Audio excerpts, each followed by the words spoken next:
Vítám vás u naší další 30denní výzvy, která je zaměřená na zadeček a bříško a doufám, že si ji všichni užijete a vydržíte až do konce.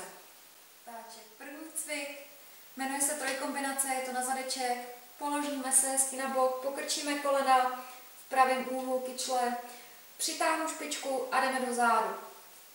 Držíme bříško, hned potom navazuje další cvik, natáhnu nožku, špička do země a jdeme nahoru dolů. Třetí cvik z trojkombinace, jdeme kolínko před sebe, před bříško a natáhnu nahoru. Před sebe a nahoru.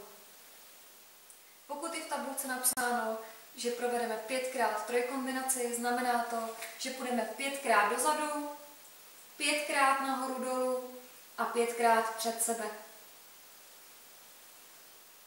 Další cvik je na spodní bříško zaměřený, ruce dáme na hrudník, pokrčíme kolínka, bedra v zemi a pouze natáhneme, pokrčíme.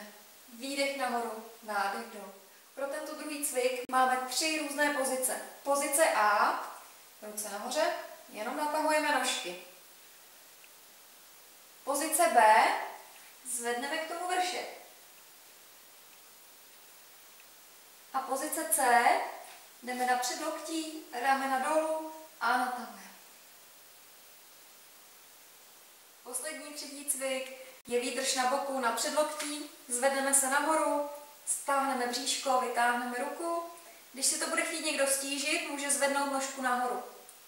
Pokud je v tabulce uvedeno, že máte ten cvik cvičit 30 vteřin, znamená to 30 vteřin na každou stranu.